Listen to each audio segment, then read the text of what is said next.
Hello and welcome to the Retro Game Club Podcast, Season 7, Episode 15, which is also Episode 204.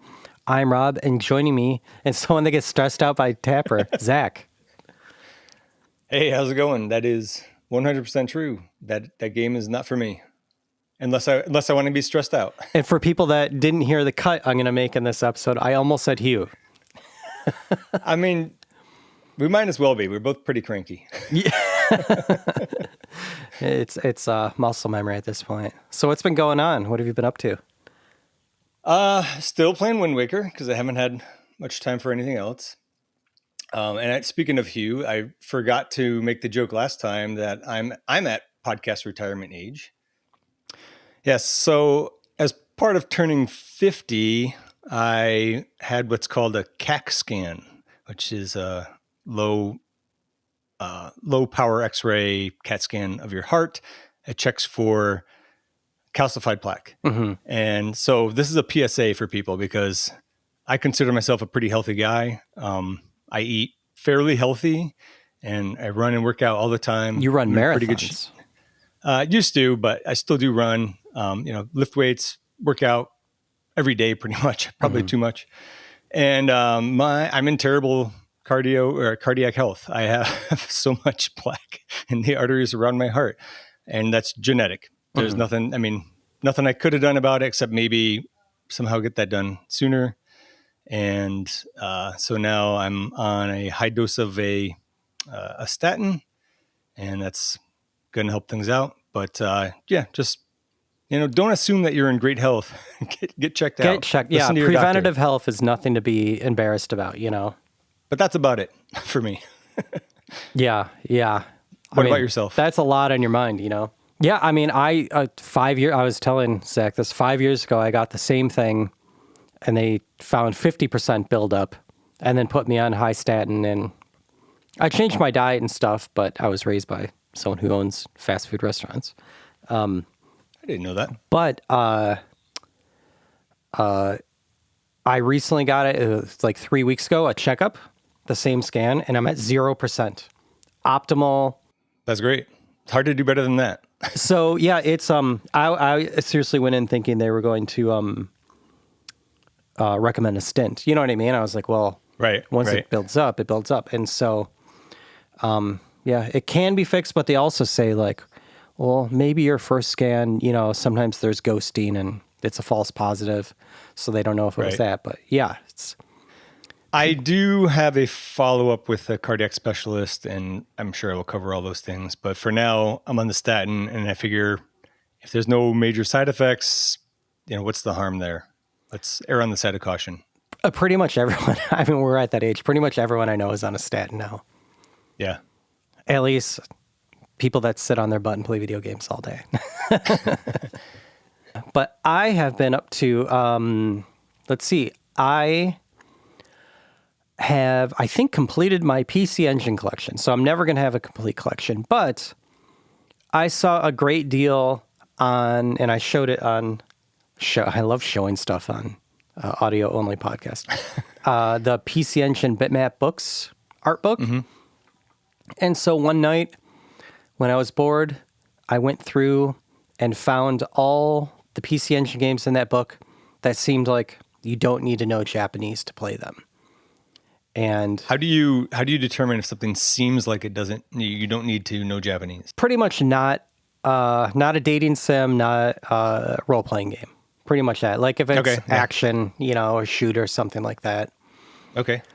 And so I think I have them all. I have one last game in the mail right now, but so here is right now my final TurboGrafx PC Engine collection. It's 22 Hue cards, 23 CDs, 25 if you include the translation of East 4 and Rondo of Blood, and then 131 PC Engine games. Wow. It's a lot of games. Yeah. And a lot of those I did get bulk deals on, so I'm not crazy about it. I don't think I'll ever own like Magic Chase or anything like that. Not with that attitude. Yeah, exactly. Or my current salary. And I'm almost done with a complete NES 10-gen collection. Oh, And I'm holding this up for Zach. It's nice. a Indiana Jones and yeah. Temple of Doom 10-gen one. So I think it was Mindscape, if I remember right, who originally released it, and then they lost the license, and then Atari just did the 10-gen thing. And I believe they lost a lawsuit because of this one. So it's the exact same game. There's nothing different but the box art and the cartridge. Speaking of Indiana Jones, I have been playing Indiana Jones and the Great Circle. I am in, I think, the 5th country you go to, 4th or 5th. And I don't want to give away, where he goes. I think that's part of a spoiler with Indiana Jones stuff, right? Where you fly to. Does it do the map with the dotted line? It does the map. That's awesome. Yep, it does it very well. It's a fantastic game. It's charming. It feels like an Indiana Jones movie. It'd probably be one of the best Indiana Jones movies. And I'm so happy I like this game because I've been getting kind of down on modern games lately. None of them have really grabbed me, which is fine because I have hundreds of retro games I need to catch up on. But it made me happy to enjoy a game that's currently in modern conversation. And it's a first-person game, and it does not make me sick, but it does... I do get turned around in fights sometime. You don't fight too much. You're supposed to kind of stealth out of it. Pretty much you're never supposed to shoot a gun. If you shoot a gun, every fascist... They don't... It's Italians this time, so they just call them fascists, not Nazis. Okay. They're all just shooting at you. So it's a very not shooty game, but you can try to do that. And then, speaking of the traveling map scene, I will be traveling soon. I think we will have one more episode before that, but then for 2 weeks after that, I will be in the States. Not the place I wanted to travel to so quickly after moving here. But grandkids got to see their grandparents. And that's, I think, about it, other than some huge interviews. Pretty close to having a schedule down for that will probably launch in the November timeframe. But you wanna do some news here? Yeah, let's do some news. Nice. So all this news is from a few weeks ago. So the Video Game History Foundation digitized Computer Entertainer. So Computer Entertainer was a mailer from 1982 to 1990. And it has, I think, what is the first coverage of Nintendo of America, including all the black box games and Super Mario Brothers and Zelda. Mm-hmm. And it is a fascinating read. I highly recommend going and reading these because seriously, no one knew Nintendo was going to be amazing. Everyone just thought the video games, were crashing, and if anything would pick up, it'd be computers, and they do a lot of computer coverage. So if you're into that, go and, read this as well. I like the reviews. I think the reviews are really fair. They have a great index at the beginning and end of every issue, so you know what it covers and what will be in the next issue. It's just a fantastic read. And also, the most recent episode of the Video Game History Foundation podcast interviews the woman. It was a woman and man that ran this, and her sister. But it's an interview with her, and it's just fascinating. Is that hearing the one that about came out those today or yesterday? I think a week or two ago. Okay, all right. I think there was a new one today or yesterday. Oh, okay. But I may be thinking of the wrong podcast though. Oh, it's just like a fantastic interview and a time in history that was poorly documented, and so you get a lot of insight. Out of really anything we've ever. I use the term report very loosely on this podcast, but anything we've ever reported on this podcast, this might be like the coolest thing, I think, so far. I followed the link and checked it out. I had never heard of it. It was apparently called the Video Game Update, which makes sense. But But I mean, it's what Juiced GS is going for now, right? Yep. That kind of layout. So Yeah, that's a very good analog to it. Yeah. They look kind of the same too. Yeah. I can't recommend this enough. I hope our listeners, find some cool issues and write in what they find cool in them. And one news item that will only excite me, probably no one else. So yes. I am a Go programmer, the Go programming language, and there is a version of Go called Embedded Go for embedded systems, because Go has its own VM, kind of like Java, even though I love it a lot more than Java, and which makes it kind of big. Anyway, you can now compile Embedded Go to Nintendo 64. And what you can do with it, I don't know, because the Nintendo 64 only has 4 Mega RAM when it's extended, or does it make it 6 at that point? I forget. But I mean, the smallest Go programs I've made with the VM built in are like 20 megs. So I don't know how small embedded can get or what you can do with this. I honestly don't know what you would do with this, but they recommend using like a Pico Cart 64 or something, and I don't know if that helps give you more space or memory or something, but kind of cool for me. Yeah, I took a look at it and recognized a lot of words. That was as far as I got. I was like, I don't know what any of this means. But Yeah. I'm happy for you. It'll be something I never touch unless I win the 2 billion lotto or whatever that's happening right now. Did you get a ticket for that, by the way? I did not. I've almost never bought a lottery ticket. I'm one of they call it a tax on stupid people or something, but I play every week, so that says something about me. Did you put this next one or did I? You did, but this is one that I can chime in on for sure. Sure. Yeah, this is the CrankBoy. It's for that little console, the Playdate. It's a Game Boy emulator on it, and it looks pretty good, right? I don't know. I have one. Ooh, nice. Did you load the I did. Did it work? It did. So a long time ago, I tried a game because I picked up the Playdate. I thought it'd be a cool console.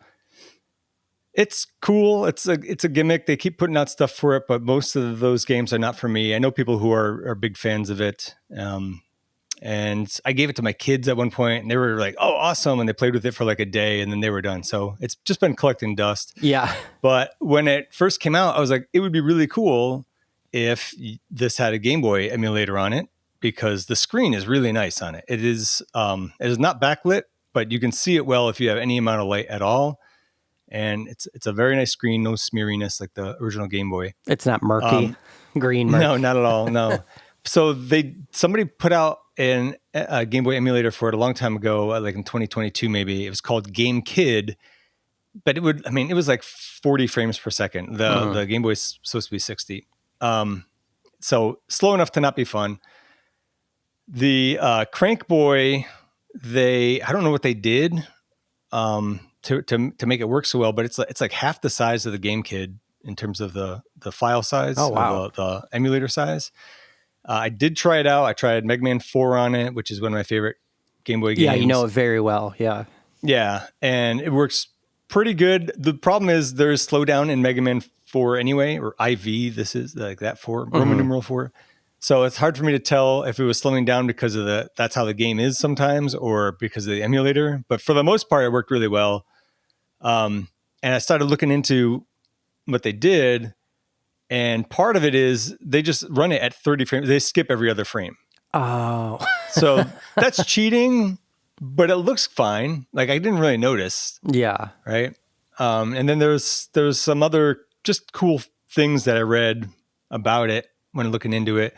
And this would be the same for any kind of Game Boy emulator on this system. But because of the difference in resolutions, they can't just do like triple the Game Boy resolution. Game Boy resolution vertically was 144, Playdate's 240. So that's like 1 2/3. Yeah. Sorry, they can't exactly double it, is what I meant to say. Yeah. So it's like 1 2/3. So every third scan line is not doubled. So you got like 221, 221. But there's settings in there, so you can pick which one of the three you don't want doubled. Okay. So if the text looks weird, you can change it so you can read it properly. So they put a lot of thought into this. Yeah, that's a good idea. Yeah, And that's there's really like, cool. yeah, there's overclock features. There's a feature to run it from the stack memory, which only the revision A Playdates have, and mine has that. And that's supposedly provides improved performance. I didn't turn that feature off, so I didn't see the difference.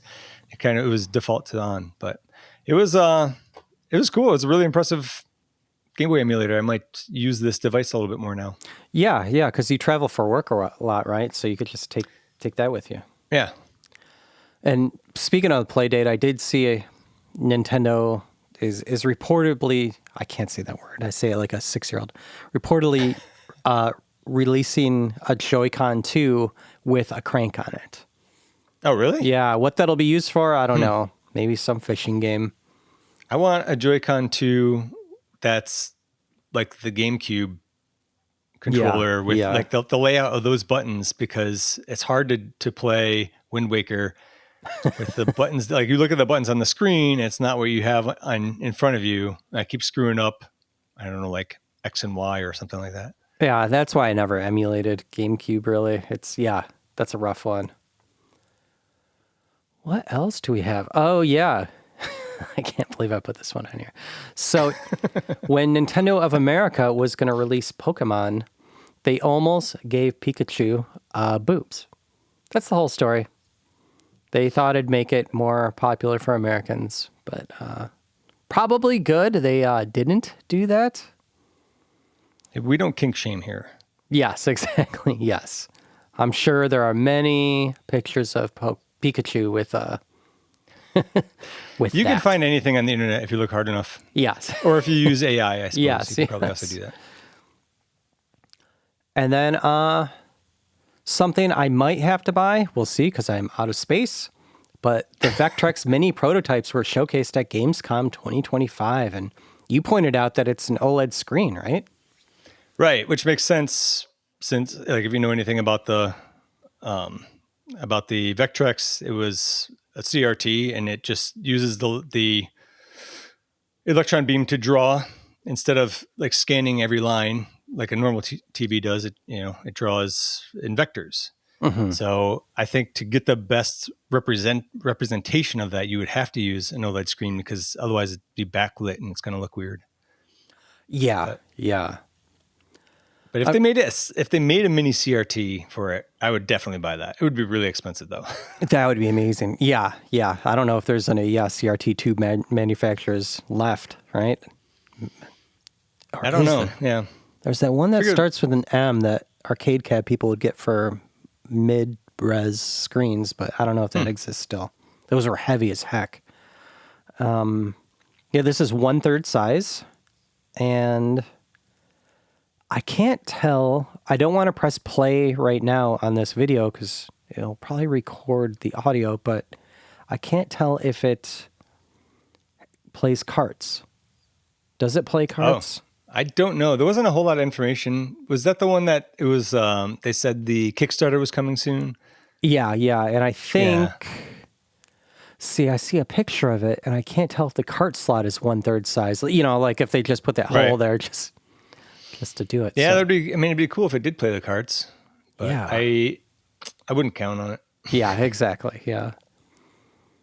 And then yours is next. Yeah, so I put in something that Rob loves, a link about Legos. But it is something that you love because it's a Lego iMac G3. It's beautiful. I think, right? That combines two of my favorite things, the Mac and Lego. It's a Bondi Blue iMac G3. That's the first iMac. Everybody remembers that one.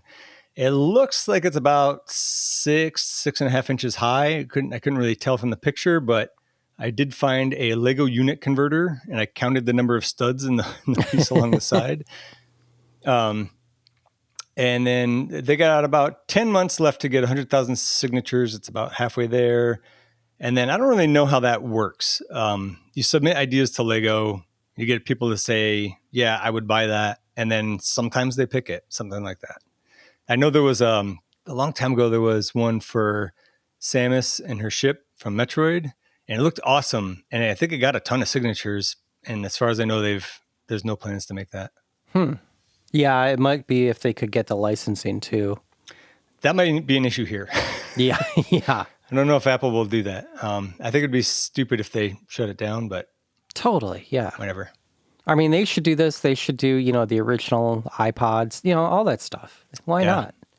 It brings awareness and nostalgia to the brand, Yeah. But this is beautiful. It's 700 pieces, parts, whatever you're supposed to call them. It has that, puck mouse with a cable. Yep. The keyboard's a bit strange. There's no letters, right? At least yet. Yeah, I think you would. Yeah, might be able to do it with some stickers or some specially printed Legos, but it would have to be stickers, I would think. I don't know. Yeah, I can't tell if the screen is a real screen or a sticker. Probably a sticker. So sometimes Lego, they give you a sticker to put on, which I hate because I have OCD, and if it's not perfectly oh yeah, might as well burn it. Yeah. Yeah, exactly. And man, I had one where I put it on upside down, and I was like, this set's ruined. And then what was this? But sometimes they give you ones like it's a special piece with printed graphics on it. Like the I just built the Pac-Man arcade, and that one's got a ton of stickers that go on the side, but the front where it says Pac-Man that would light up like in the cabinet, and it's got the white background. That's 3 printed pieces that go together, and that looks really great. Everything else with the stickers looks terrible. Yes, I agree. For the same reason you said, I just can't if they're off at all. That's why I don't paint my own walls, even though I think it's stupid to pay someone to paint walls in your house. If I see any mistake, if I did it, I kill myself. But if someone else did it, I'm like, well, it's good enough. Okay. I was going to say, I hope you're not, expecting there to be no mistakes, because we just went through that. And then I was like, this looks terrible. You have to redo it. We ended up hiring somebody else, actually. Yeah, I don't blame you. Yeah, yeah. And that is our news. No topic this time. Last time we had Ryan Ridley as the guest interview, but he chose Tapper as the game club game. And yeah, that was developed by Marvin Glass, who also randomly created Simon, that 70s and 80s physical game you'd buy at Toys R Us, and Rock'em Sock'em Robots. Just kind of neat. 2 very iconic toys. I think I owned both of those. And published by Bally Midway in 1984. So mid Game Crash. Sponsored by Anheuser-Busch, St. Louis, Missouri. And I play. So we had this on Game Club before, and you said you were going to look at the notes, and I did not. So this will be very interesting for me. So I played the Coleco port this time. I have no idea what port I played last time. And it was fine. I actually enjoyed it. Most ports are for the 8-bit computers. There's no NES port, which why did I think there was one? I seriously remember owning a copy, which will be very interesting if I said that in the last time we did this game as well. Yeah, you serve patrons before they lose patience, and don't serve an empty table because your glass will break, and you don't want them to also send the glass back to you and have it break. You want to catch them. And that's about all I have to say for this game. I think it's fine. I think it's probably better, like Ryan said, in the arcade because you have the cool control, Right, right. And in that interview, Ryan talked about trying to adapt Gauntlet as a movie. If he loves this game, why not try to adapt Tapper? You could just make it stupid. Just make it stupid. Have it end up in space. What's that? Okay. So isn't that what Coyote Ugly is? Or Cocktail? Yeah. But you don't end up in space. Yeah, you got to end up in space. And yeah. So that's what I have to say about it. I think it's fine. This type of artwork, I go back and forth on. Timber has the same artwork. I forget which other game has almost the same artwork, but It's fine. I don't know. It kind of looks like Microsoft Paint. You know what I mean? It has that look to it. Very distinct. But yeah. What do you think about this one? Like you, it is too stressful for me. I do not have fun with it because I'm just not good under pressure. I did re-listen to, it was season 2, episode 27, otherwise known as episode 59. And none of the things that you talked about just now sounded familiar to me. I certainly didn't have any notes on that. But there was there's 2 stages of the Western Saloon with the Cowboys, 3 with the sports bar, 4 at the punk rock bar, and then you get 4 screens with the outer space bar. Because I guess you're the best bartender in the world, so now be the best bartender in the universe. And then there's also the bonus stages too, which I've never gotten. I've never gotten them once. I didn't. I thought it was just in between you would get them, but I did. No. I mean, I've never picked the chosen the correct drink, the unshaken drink. So you said something about that in the last episode or the previous coverage of it, and so I was like, how hard is it? So I just watched a long play, and I just watched one time where they did where they had the mini game where the little monkey shakes up the beers, pick the one that's not shaken. I got it right, but I feel like it was lucky. Like it was hard. At first I was like, okay, I see them switching them, and then they start switching multiple ones, and it gets confusing, and it's really fast when they switch. So. And I don't know, maybe our listeners can tell us if it's random or if it's the same each time, because there is a speed run for about 4 minutes and 20 seconds, and I feel like he got him each time. I don't know if like the animation, if you lose, is longer, so you have to get it for the speed run. But right, he got it each time. So I don't know if it's the same. So I have no idea. You guys also talked a little bit about if there was Anheuser-Busch beer, like you said, or there's root beer tapper for the home ports. But then he said that Pepsi and Mountain Dew were the beverage you were serving up in some of the home ports. So I looked at that a little bit, and it wasn't super clear, but supposedly any of the Sega licensed ones were Pepsi, as well as the home version for the Amstrad CPC and I'm going to irritate some people with this and make other people happy with this, ZX Spectrum. Yes. Most of the other ones, though, have Mountain Dew. So that was interesting. I mean, I figure why not get that sponsorship? Because it's already a sponsored game, right? It's not selling out at that point. So just have someone pay for your development, your porting of it. Right. And you just got to change the graphics a little bit.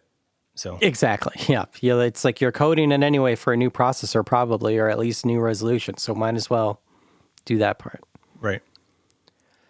And it was you that chose Life Force for the next one, right? It wasn't me. Right? That's right. Okay. Right. Yeah, you very graciously gave up your spot. Want to start this one? Yeah, of course. And I got a lot on this, so if you want to jump in at any point, feel free. Okay. But so I picked Life Force / Salamander. Those are kind of the same game. They're shmups developed by Konami, released in 1988 for the NES. I couldn't get an exact date on that one. And December 6th, 1991 for the TurboGrafx 16. So Life Force is NES, Salamander is TurboGrafx. They are sequels to Gradius.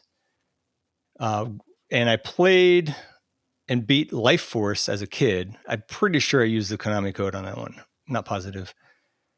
But I only ever played Salamander a little bit on the TurboGrafx Mini a few years ago. Yeah. Which is really expensive now. Do you still own yours? No, I sold it. Did you get a good price for it at least? Yeah, I just was like, I'm going to let the market decide. I wasn't trying to gouge anyone, but I was like, put it up for whatever. I think I got twice what I paid for it. So it probably is worth even more now. But it's worth like over $300 now, I think. Okay, yeah, I think I want to say I got like $280. Okay, that's great. Yeah. Sorry, I'm part of the problem. But I played through both of them this time. And there's a lot of confusion. We were talking a little bit on the Discord, especially with if you include the arcade games now as well. There's some confusion as to what game is what. Salamander was called Life Force outside of Japan for the arcade and the home ports. Then they made Life Force for Japan only, which is like Salamander, but it has the Gradius upgrade system. So Gradius and Life Force have like you collect these things and you kind of cash them in, right? Depending on which upgrade you want. Whereas Salamander is you're just picking up an option, or you're picking up a laser, you're picking up missiles, stuff like that. It's a lot simpler. But the main difference for these two, the NES and the TurboGrafx 16, besides graphics and sound quality, is that just the two different ways that you get your upgrades. By the way, I don't know if it was this podcast. It must have been this podcast. I usually talk about games on this one. Could have been another one. But at one point, I was complaining about my emulator when I would rewind, because I totally cheated my way through this. when I used the rewind, the screen would go black. So it was making it really hard to decide how far to rewind. I would have to go with the audio cues. But I did nothing to change anything. Maybe my operating system changed, like upgrade, fix something, but it works fine now. So that was good news. But I'm going to talk about Life Force a bit first. I always, since you have to choose which upgrade you're going to use, the very first thing that you pick up gives you the option to speed up. And I always do that right away because you move too slowly. How many more speed ups do you do? I don't even know how many you can get. I feel like you can do it like 4 or 5 times. I feel like you do fast. At least 3. Yeah. I usually start with 1. 1 is like, it gets me where I need to be before I get the laser. I think back in the day I would go for, it would eventually go for 2 or maybe 3, but I found 1 was plenty fast for me this time around, especially when I could just rewind. But what order, while you're talking about that, what order do you get your I try to do the speed up, then the ripple. I like the ripple better than the laser. Then missiles, then options, probably. I do it different. I do laser, option, speed, missiles. Wow, and I totally different. Yeah, I love the missiles. I think they're one of the most important things especially for like second half of the first level and beyond. But you don't need them right when you start the game. Right. It's true. That's true. Anytime you're in an open space, they're not that helpful. Mm-hmm. But when you are like within a cavern and it's killing stuff at the top and bottom for you, those can't are great. Live without them. If for whatever reason, if nobody knows what an option is, it's just this little ball that follows your ship around, and it will also shoot missiles and shoot your laser or your ripple or your regular shot. Mm-hmm. On this Life Force, you can only get 2. On Salamander, you can get 4. Yeah, it's crazy. Which is awesome. Yeah. I had just a few notes about Life Force in general. There's some cheap shots here. Like the first level where the land grows together. I don't like that you can get trapped in that. That's like, you have to play through it to learn that. You got to learn it the hard way. I don't like that. You have a tiny hitbox on your ship, though. That's a plus. Mm-hmm. It takes a long time for that second boss with like the spinning ball arms. Oh, God, you have to just keep circling around and circling around and circling around. That one takes forever.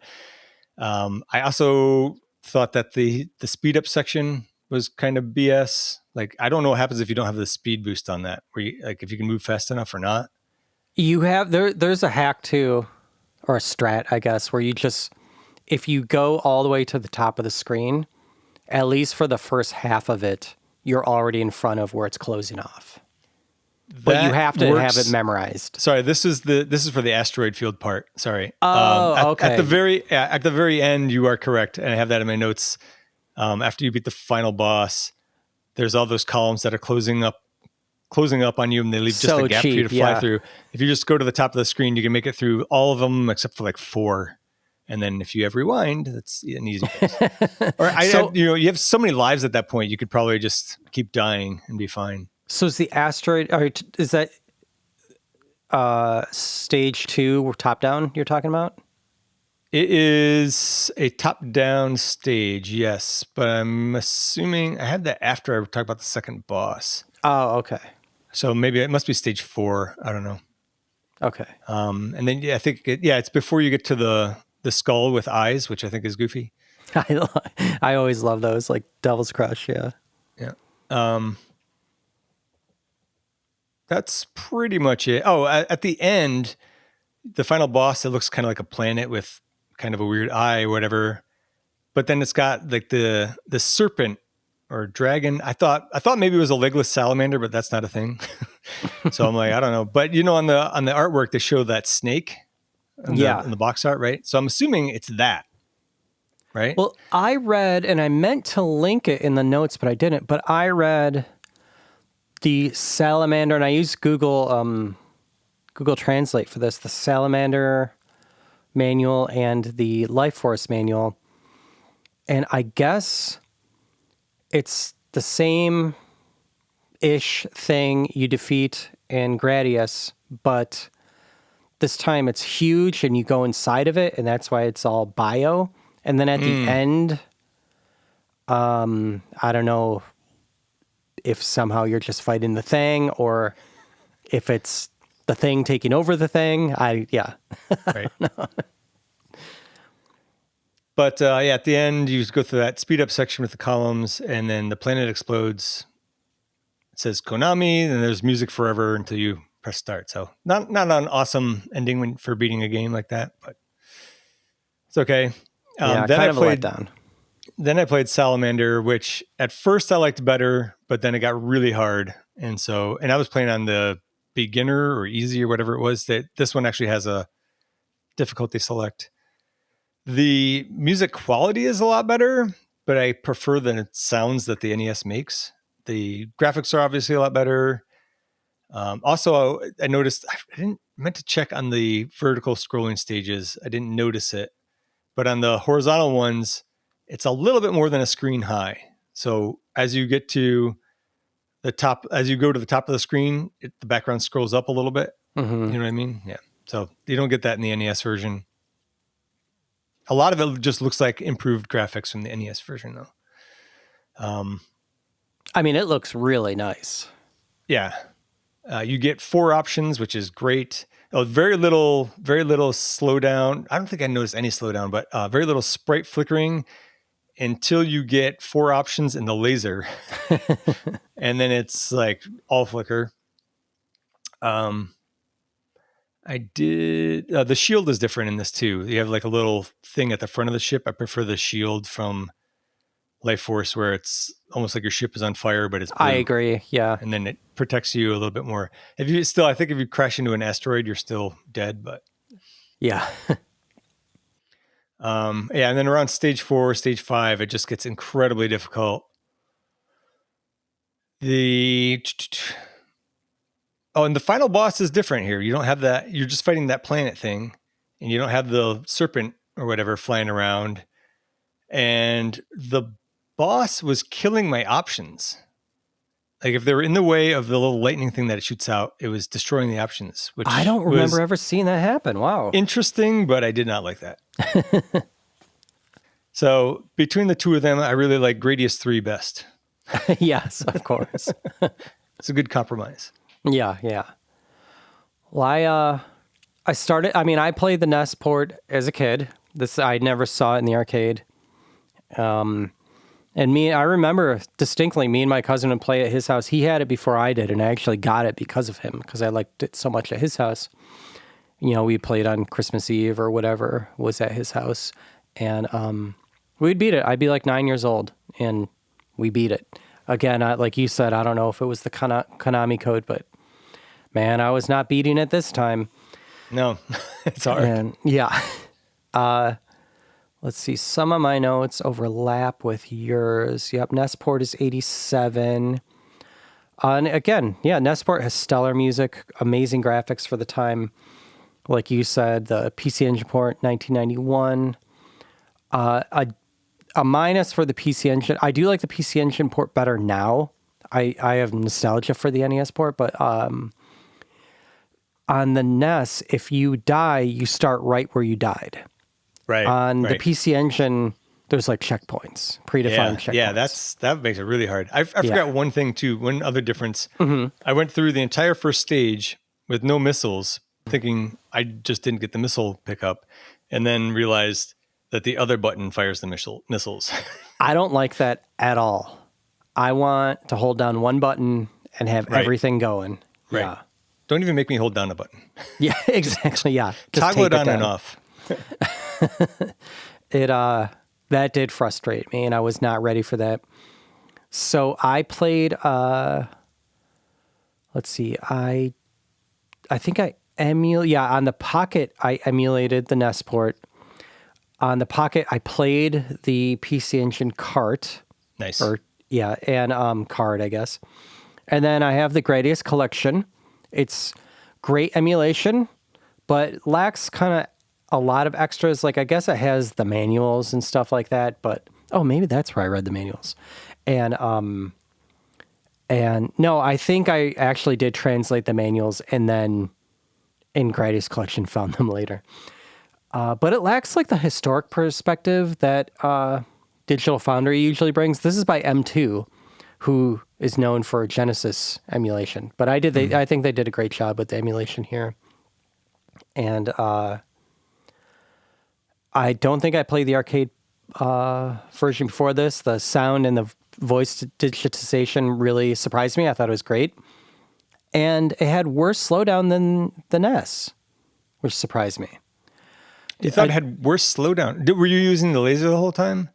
Yes. Yeah. Okay. I was using the ripple, but I did notice really bad flickering with the laser. I don't recall if I noticed slowdown or not. Oh my God. It was maybe see, now it's been like 3 weeks since I played this, but so maybe, I'm confusing slowdown and flicker in my memory, but the NES did it better, at least with that. Other than RPGs that I beat on purpose and played for a long time before recommending them for a Game Club game, I probably played this game the most out of all of our Game Club games, like for the episode. You know what I mean? Like I just really got into it and had a great time with it. And it was really nice just to be able to, probably because I'm not good at it, to pick up and play for 10 minutes before I die, between adulting. I loaded on my Steam Deck. I emulated the Arcade Archive Collection for PS1, which is a great little collection. It's not just shooters; it's just a bunch of random games. And it, I didn't do it on the Steam Deck. I actually did it on the Vita, and because you could play PS1 games on the Vita. And it's nice. It played well. It felt like a PS1 port. Not any extras or anything, but if you could find that for cheap, it's a great way to play it. I absolutely love this game. I love this series. But if I'm going to pick shooters, I will probably go to R-Type first. I know you're an R-Type fan, right? Yeah. That's a really hard game, but it looks amazing. Oh, yeah, and it sounds amazing too. Yeah, and spent so much time and money on R-Type 2 in the arcade, I think. See, it was when I got my TurboGrafx as a kid, I got it with 3 games, and I think R-Type was the first game I bought with my own money, and I just adored it. Yeah, I just couldn't believe how amazing it looked. It probably looks great on the PC Engine or the TurboGrafx. Yeah, the PC Engine is weird because before it came to the States, before it was ported to the States, I don't know if memory was still really expensive or what, but it came as R-Type 1, Part 1 and R-Type Part 2. Oh, yeah, I remember that. So weird. I remember reading about that, yeah. But last thing I have to say about Salamander Life Force is that I heard the C64 port is fantastic, but I have no experience with it. And I would like to... I should look up a video of that. Yeah. There's going back to R-Type for a minute. Have you read that book about the development of the home ports of that? It's like called like They're Right Behind You or something like that. I think I wrote into the show once a long time ago about it, but no. If you think of it, put that in Discord. I want to check that out. There's that's got a lot of home ports that are all very competent, including, I want to say it's ZX Spectrum, where it's so chunky in its movement. It looks almost like it's done with like ASCII art, but instead of ASCII, it's they've modified it to look like graphics. But it's pretty decent. I played a little bit, I think, on the Internet Archive. You can play some of those games online. It's pretty decent for what it is. So definitely link me. Yeah, I would totally believe. I get my whole line of thought was I would have no trouble believing that the C64 port of Life Force could be decent. Oh yeah. So I should look up a video of that. But what game you want to play next? So I recently talked about Castlevania 1 and 2 on Games My Mom Found, and I was going to pick one of those, but you guys already did Castlevania 2, and then I was like, I picked nothing but NES games. So I thought long and hard at it. I thought a bunch of other ideas for different games and different systems, and then I was like, oh wait, what about Castlevania Bloodlines on the Genesis? Perfect. So that's my next pick.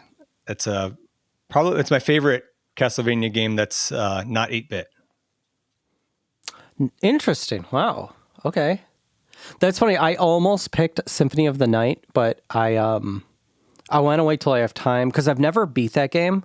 So, and I almost picked it this time, and I started playing it, and then the week got away from me, and I just didn't have time to get good at it because it is a game you have to get good at. So, I did not pick it. So I'm glad you picked a Castlevania game, and I do own this one.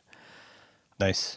I am going to pick a game that it'll give you something else to emulate on your Switch, which is Banjo Kazooie for the N64, which is on Switch Online. I'm trying to think of which one. I feel like I'm confusing it with something else. Is Banjo Kazooie, is that the little it's kind of orange, looks almost like a fox? Yeah, and you have a bird on your back in your backpack. Okay. And it's like just a 3D platformer? Yeah, it's like an answer to Mario 64 by Rare. And it has a sequel, Banjo-Tooie, and I think it had one on the Xbox, but I could be wrong.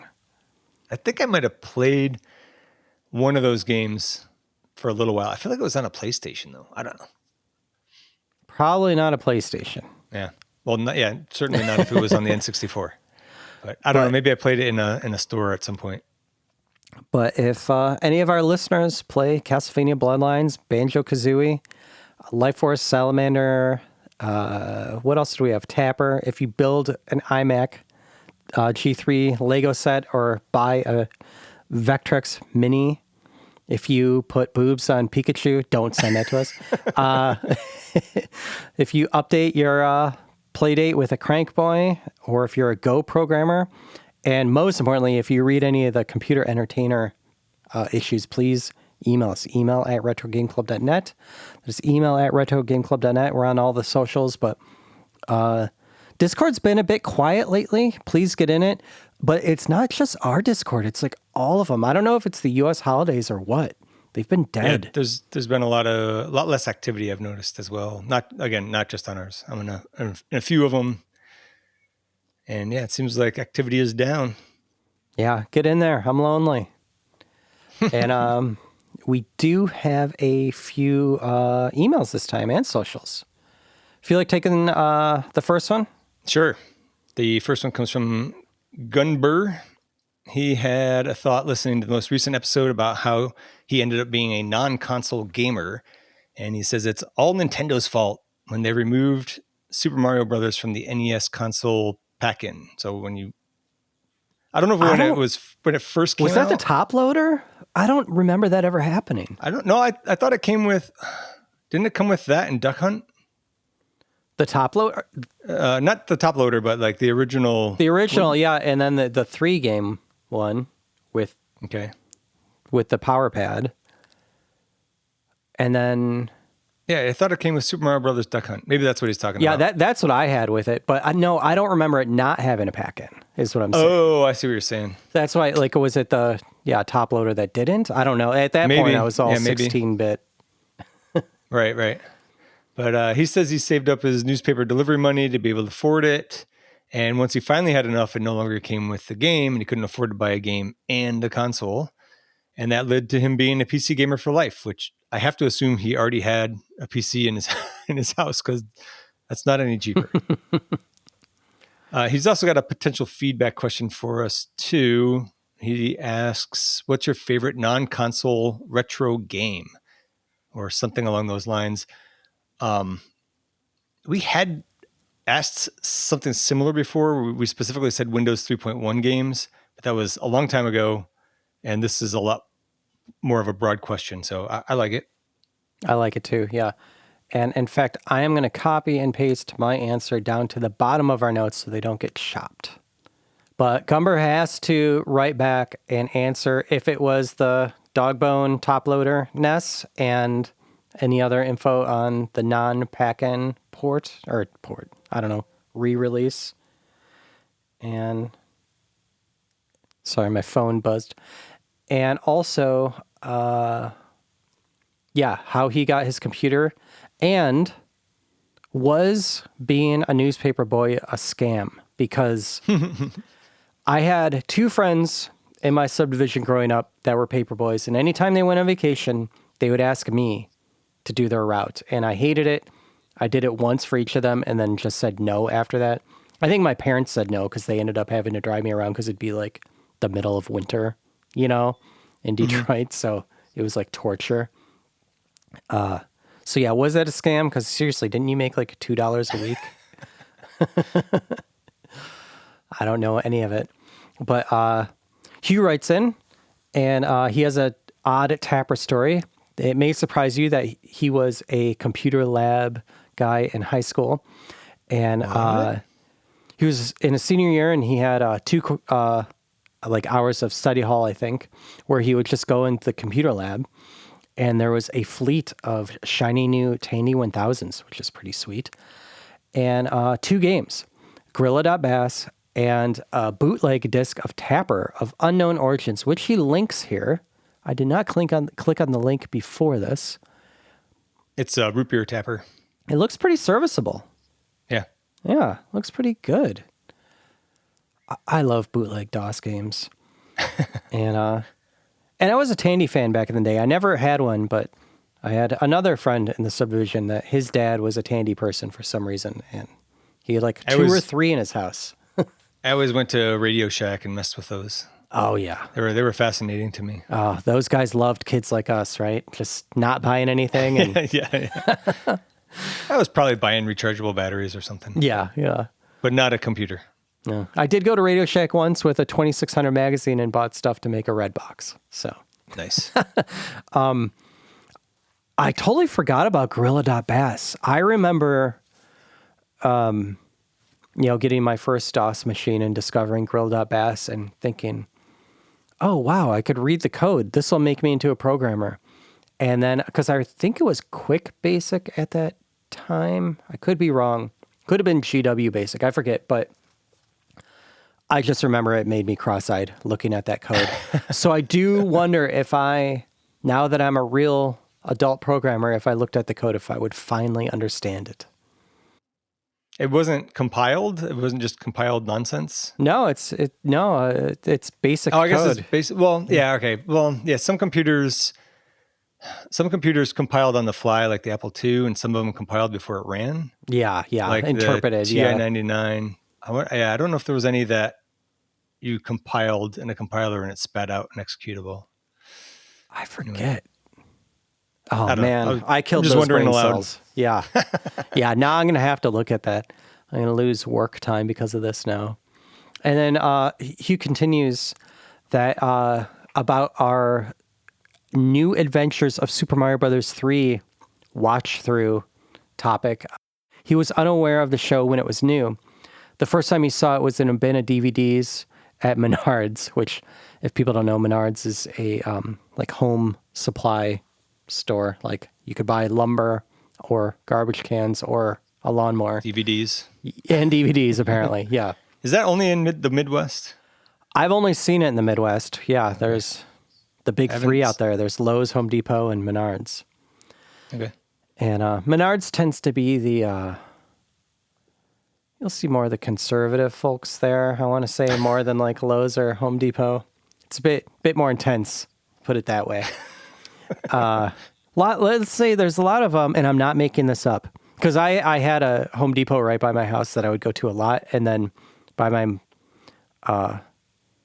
my sister's house, which is out in the middle of nowhere, there's a Menards, and I'm not going to lie to you, they had during the most politicky time of politics in the last few years, they had a whole section for the MyPillow guy stuff to sell stuff. Oh, geez. So that kind of stuff happening. Anywho, but yeah, back to Super Mario Brothers 3 DVDs. Hugh bought it, ripped it, and have never watched it. And Hugh, yeah, there's no... Like, maybe if you're programming and you want some background noise, maybe that. Yeah, maybe. I was going to say keep not watching it. Yeah, don't make it a thing you do and have that be the only thing you do, because you can never get that time back. That's totally fair. And it did make me feel weird, like Rygar music makes me feel weird, so there's that too. You feel like taking the next one? Sure. We got an email from Majors regarding a lot of things, but first the Bovine Divine California Extreme discussion. Majors concurs that California Extreme is a good show for classic and rare arcade and pinball cabinets, as well as regular console games and an overall experience in general. He tries to make it when his dates line up, but it's been since 2019 since he's attended.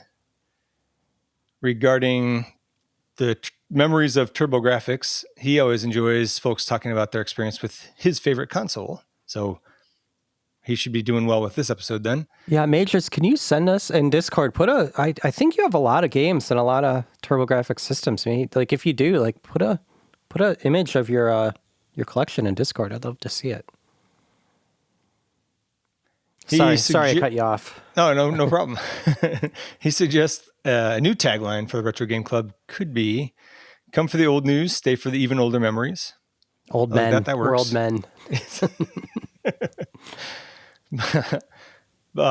He says that Bovine has similar likes as he does, talking about Phantasy Star 2, Outrun 2, and Time Soldiers.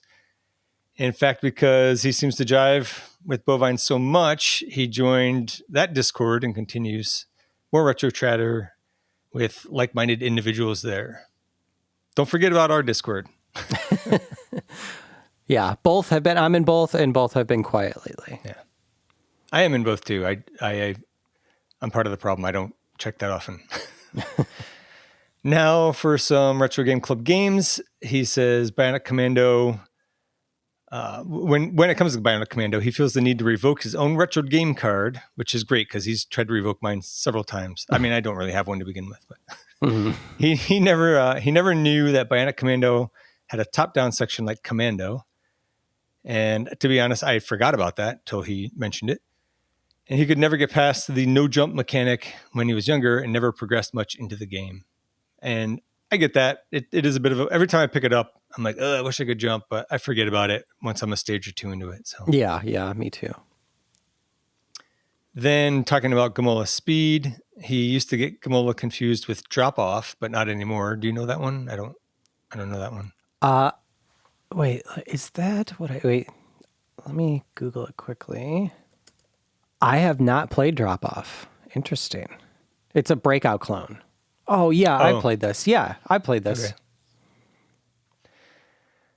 Okay. He also enjoys the unique gameplay mechanic of Gamola Speed and says, leave it up to UPL to break trends and do whatever they want. Yeah. For Rhyme Rider Kirurikan, he played a little bit on a handheld emulation device and felt that the timing or the lag was a bit too tough to enjoy. I did find it to be completely unforgivable. It was almost like you had to press the button late. It was very different. Like I did get the hang of it ish after a while, and it could be the emulator, who knows? But he said he might try a little more to try to get it, and he does see the allure. It originally seemed to play as a one-button flash game like Flappy Bird, but later he realized the other buttons had different effects, even though they appeared to have the same movement animations. Yeah, it just comes down to hitting the right buttons depending on what creature or obstacle it is that you need to jump over. And it's hard to remember which one is which. Yeah.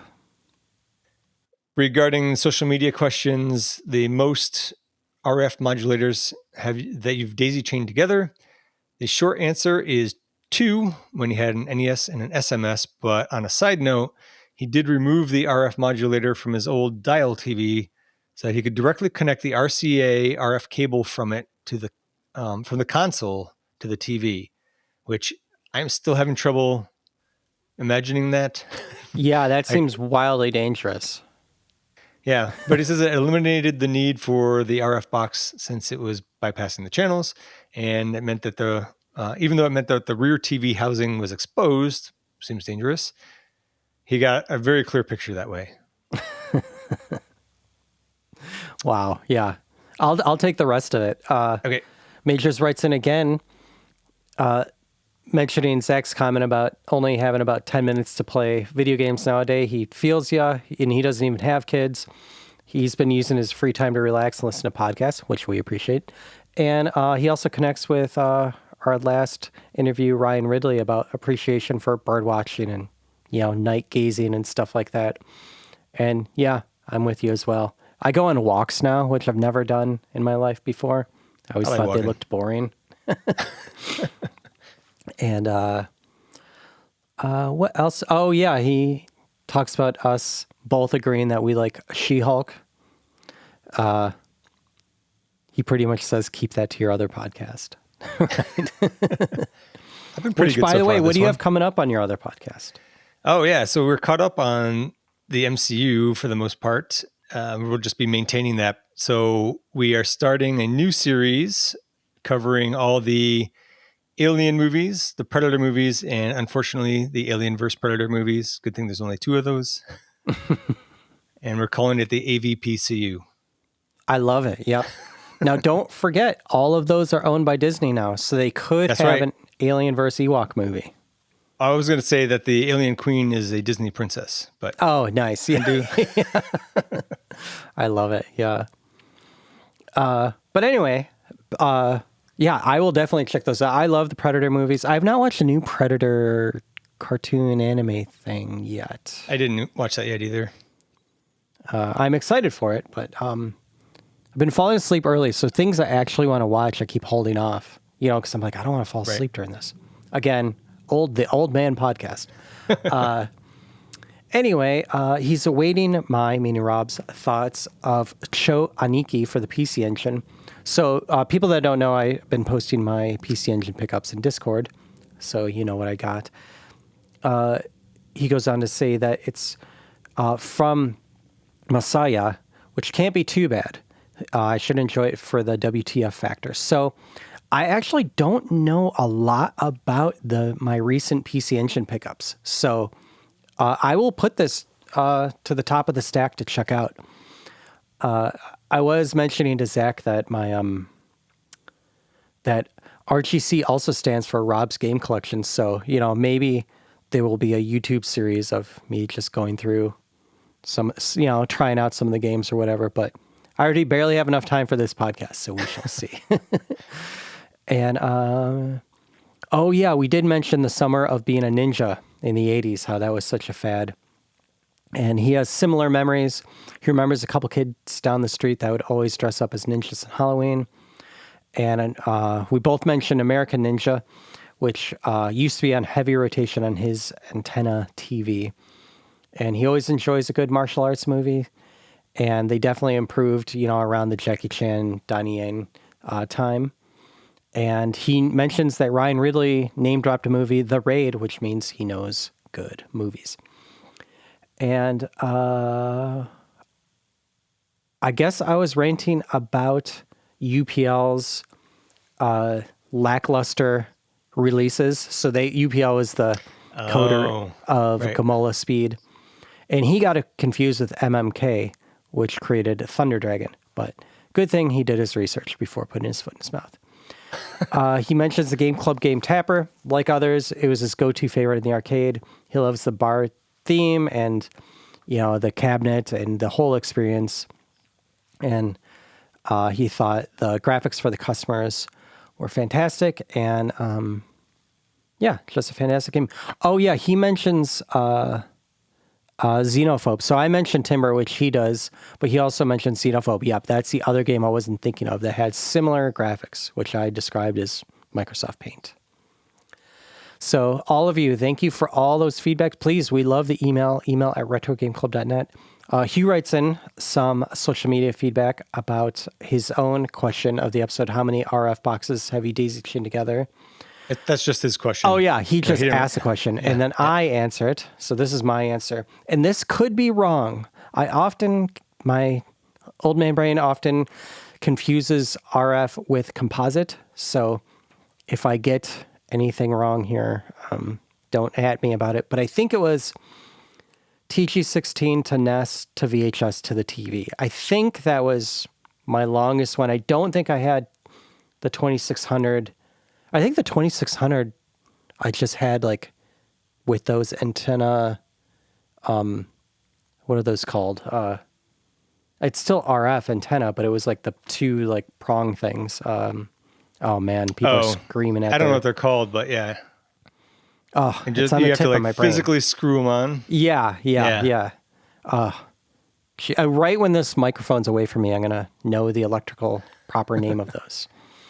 Anyway, I think that was the most I had. And I did use the VHS to record some gameplay because in high school, I was in video productions class for an entire year. And we had a rad Amiga 4000 with a video toaster. And I would make music videos and splice in some gameplay. Starsky writes in, his setup in college was one of those TVs with the wood panels and a VCR. And he also had his PlayStation to the right of it. And you feel like taking the next one?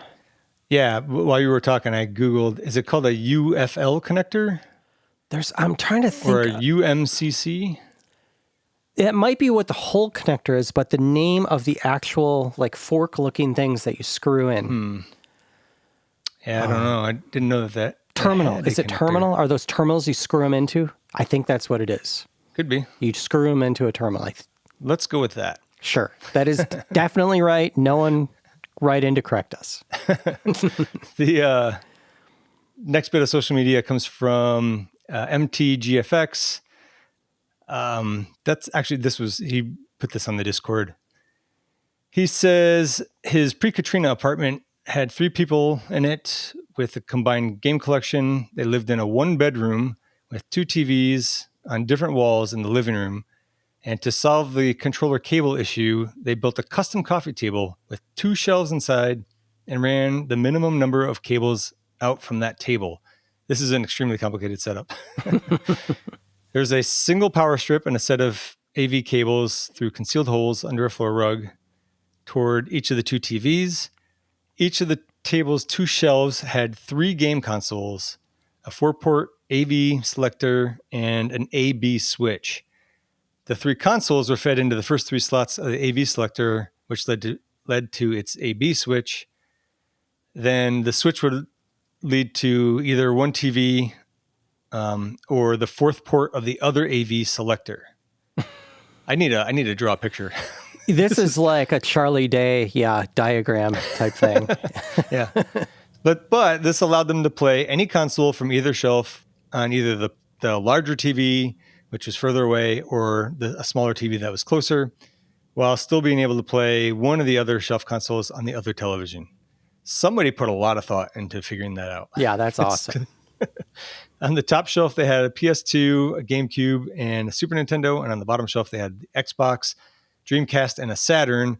And then on the third wall, they had a PC because one roommate was into real-time strategy games and another one was into Ragnarok Online. I don't even know what Ragnarok Online is. I know, neither do I. I wonder if that's a autocorrect. In the bedroom, they had a homemade cockpit-style arcade cabinet that was actually his old woodshop project that he got a C on. That eventually held a dedicated GameCube with a Game Boy player so that they could play Pac-Man Versus with the Ghost players on one GameCube in the living room, and the Pac-Man player and that setup in the bedroom. These guys are geniuses. Yeah, yeah. On the bedside table, which could be rotated for play from the royal throne, was a 5-inch black and white CRT and a top loader NES, plus various handhelds, including a pair of Neo Geo Pocket Colors, an assortment of Game Boys, DSs, and a Nomad, which could often get fed, which would often get fed to the front AV ports of the secondary TV. He says that they were young and social. They were probably very popular.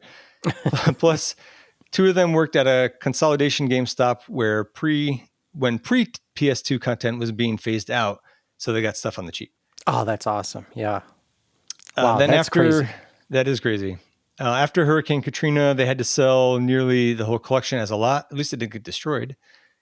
But doing so helped them move away from the campus into a townhouse that comfortably held all of them.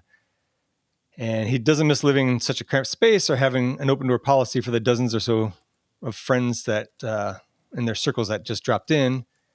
But 20 years later, it's a fun time to look back on, and he's grateful that they were able to really get the most out of the peak era of split screen and local multiplayer. I totally get that too. Like, I think back to my college days, it's like, I don't want to do that again. But they were good times, right? Oh, yeah, absolutely. Yeah. At the time, it was living on top of the world. And yeah, we don't know what we didn't have. And right. I just copied and pasted his entire blurb here into ChatGPT DALL-E to make a picture out of this. And it keeps asking me follow-up questions. And I'm just going to say, just do it. Just do it. How you what am I paying want you to. for? Yes. He does creating images. Okay, Nice. Here we go. He does have one last note. He said that they managed to get the full 10-player Saturn Bomberman going a few times with an insane menagerie of controllers. Oh my God, this image is awesome. It's actually like an image and a half. Here we go. I'll have to put it in the Discord. Yeah, I'll put it in Zach's Discord first, and then I will put it in the main Discord later. Oops. Oh, wow. Yes. That looks like a Mad Magazine drawing. Yes. So I will put this in Discord so you can all see it and vote on if it's close or not. I like the poster that says pre-Katrina, as if it knew the future. And it spells Katrina wrong, of course. It's like when back in World War I, calling it World War I. Yes, yep. There's also a few too many TVs here, I think. But few too many, and someone is actually sitting on a windowsill playing and watching the back of the TV while playing. Well, maybe it's, I don't even know what to say about that. It's a pretty good image, though. I like it. Yeah, yeah. So for the next question, are we doing 2 questions here, or just picking one of these 2? We can do 2, right?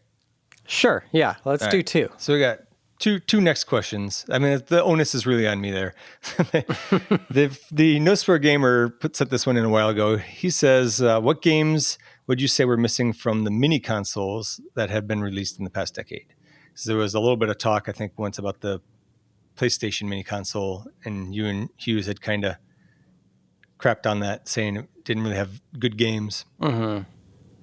So if you guys have, anybody out there has ideas for what games they thought were missing from each of those consoles, send those in.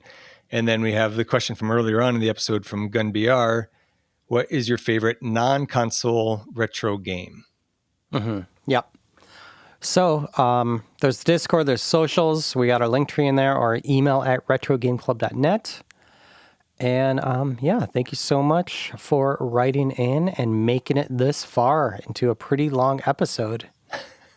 Sorry, I talk a lot. And again, that's Banjo Kazooie and Castlevania Bloodlines for the next episode. And I think that wraps it up, right? That's it. See you next time.